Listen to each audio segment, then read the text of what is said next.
fine and fresh morning to you, my friends. As you just saw, I was on the prowl, on the hunt, on the gathering for ivy berries. But I'm not going to eat them, of course, because then I might die, and I think it's better to dye wool with them.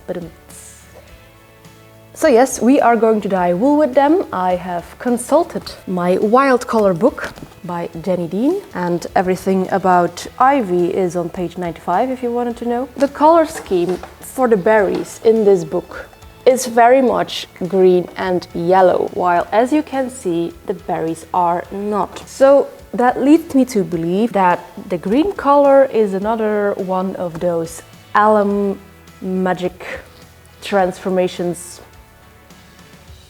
but I'm not sure. So I kind of want to experiment with that. And some of you also have asked for some more natural dye experiments. So here we are.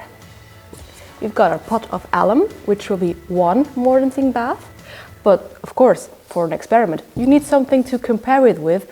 I have been collecting one specific kind of mordant very diligently ever since the start of fall, and that is galls.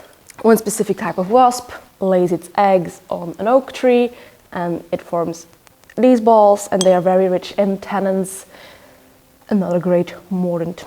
So I'm right now scouring 2 bits of fleece. They're both 100 grams, so that it's equal, so that we can clearly gauge the difference in color.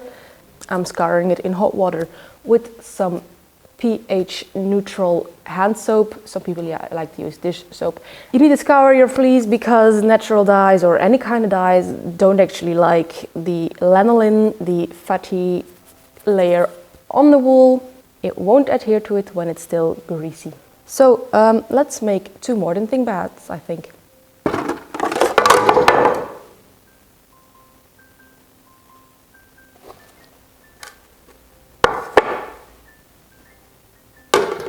Now for alum, they say that you should use 10% weight of fabric.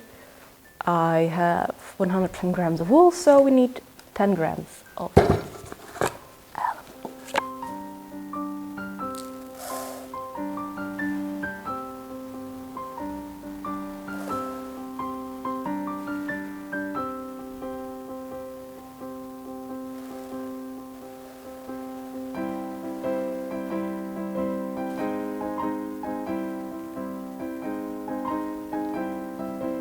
Yeah, that's 10 grams.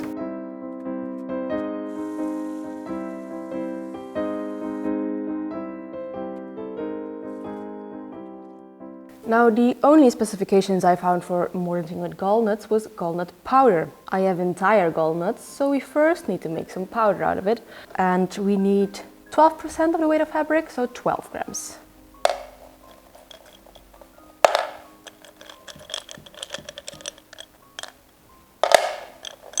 Now, I don't have any fancy materials to turn this into powder, but these boots are made for stomping, and that's just what they'll do.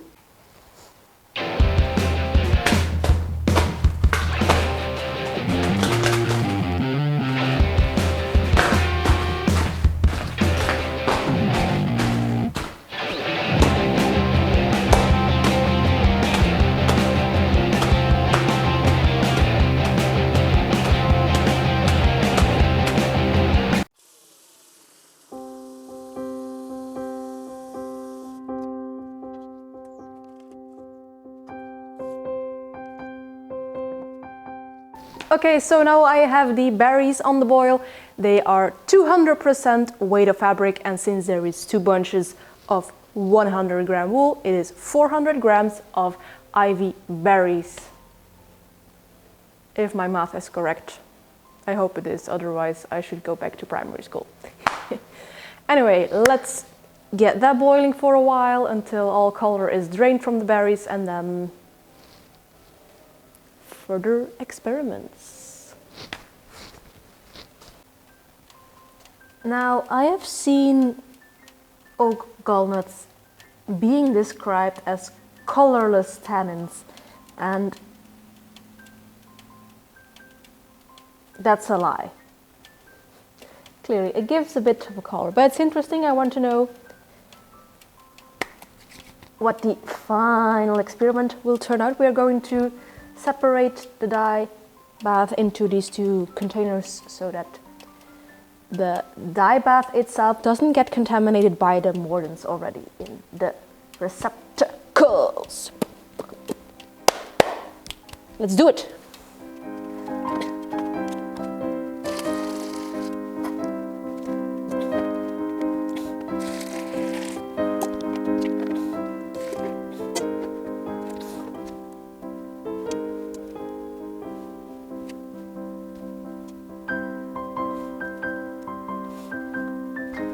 Interestingly, at first glance, it's actually giving me the opposite of what I was expecting.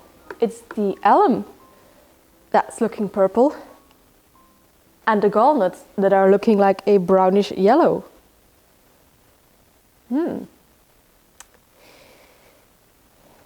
Plot twist.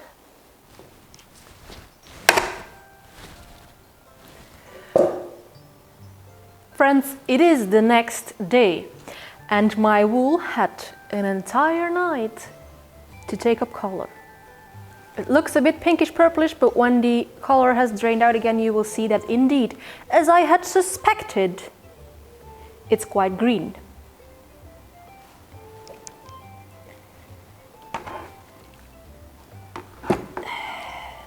And this one, as I had suspected, is not.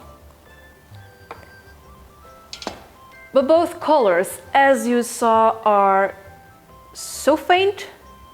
I am not even sure whether you could see the color changes. So, since there is still an abundance of ivy berries in my garden, I'm going to just add some more dye and hope for a deeper color. Pick more berries, let's boil more berries, let's dye more fluff. Whole time, one fresh pile of ivy berries. I always feel kinda witchy when I'm doing stuff like this, especially with plants that most other people see absolutely no use for. Could also be because of my dress, I'm really proud of it. Look at that side lacing. Absolute score in my latest thrifting escapades. This is right now all I have gathered because all the other berries are too high up for me because I am a small person. Or well, actually no, I am actually a person of perfectly mediocre size, even though everybody tells me that is small. So I can't reach the berries, and some of the other berries are a little bit too close to the street, and my social anxiety was like, hey, those berries are for the birds. Because while I do love my very wild, amazing, witchy garden, I am constantly beating myself up over the fact that my neighbors might not like it. So I'm in a constant dilemma. Anyway, let's boil these berries. Crank up that heat. And now that those berries be boiling again, I want to talk to you a little bit about another natural dyeing experiment that I have undertaken, because I saw that it was high time, so let's just incorporate it into this video as well. I have this summer made a couple of videos, or maybe just one. One video and one short about solar dyeing, and I thought, well, if I put some pots of solar dyeing in front of the window for the entire winter, what would happen? I gathered the same thing would happen, but over a longer period of time, and I would get the same colors as I would have gotten otherwise. And this is the thing why I think it was time that I took these pots out, is this is hops. And it's quite red on this side, but it's also very green. So I think I might be possibly brewing a little fungus in here. The fact that it's red is already quite strange and puzzling to me, because when I dyed with the hops last fall. The colors I got were like straw colored. Did I accidentally brew some kind of beer in here? I don't know. We're going to open these jars. For safety measures, I will probably cover my hands, cover my mouth with something, because why am I even sharing this on camera? But okay. This one was mint. No. Is it mint? Could also be nettle. We'll see when we take it out. And this one was very young oak leaves. Hand shoes, face mask. Hand shoes? Hand shoes. In Dutch, we literally call them hand shoes, but of course in English it's gloves.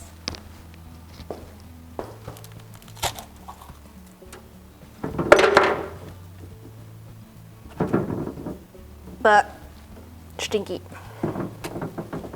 Okay, so that's the oak leaves as I was expecting from my previous solar dyeing experiment with the oak leaves. It is a light purple. Sweet. Let's rinse this off.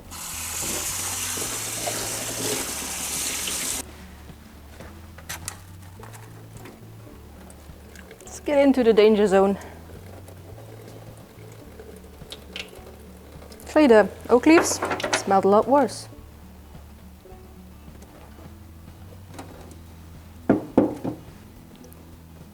Pretty stoked if this pink color is actually what's going to stay on the wool.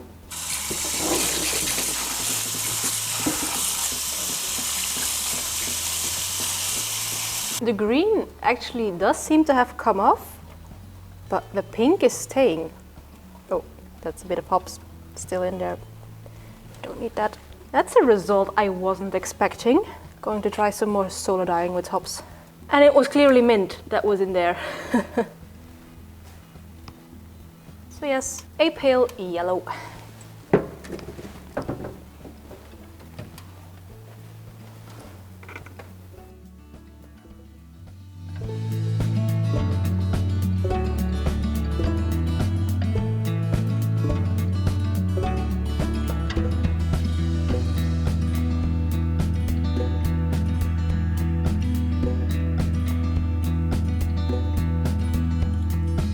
It's another next day. There was another night of steeping for this wool. So I'm going to call it done. Whatever color it now gets, it will be the final color. So let's get to rinsing this yarn, and then I will show you the magical, experimental, wonderful results.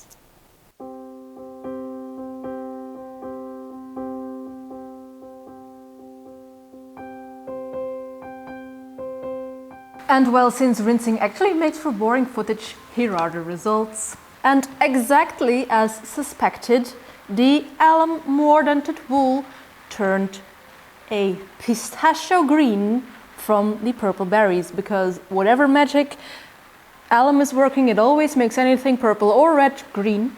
No surprise here. Though the gall-nut mordanted wool is very beige. So I'm not really sure whether it took up any color, because after it was mordanted, it was also beige. But then again, this beigey yellowy color was also in the color scheme that Jenny Dean gave for ivy berries. In any case, I had a lot of fun experimenting with this. You know, I probably could have known the results if I had researched them before, but I personally really like to learn through experience, and it was a very great learning experience. I mean, my suspicions were confirmed and I learned something new. And then together with the still very stinky solar dyed experiments, yeah, it satisfied my witchy, crazy scientist thirst for experimentation. Oh my god, there's a rainbow outside, we need to see this. If anyone's looking for a pot of gold, it's clearly in Belgium. After being distracted by the actual optic rainbow, we can go back to our fluff rainbow, because that's actually what we have created in this video. We've got pinkish, orangish, yellowish, greenish, and purplish. We're just missing blue. But as I've said in the previous video, blue is quite an unattainable color from anything that is growing in my garden. So, bam! An entire rainbow! Whee! So, all that is left for me to say right now is, if you're interested in more natural dyeing videos, then I can recommend these videos to you. And if you like these kind of fiber shenanigans, then maybe you could like, comment, or subscribe. But of course, that is all up to you. And I will see you in a next video. Bye!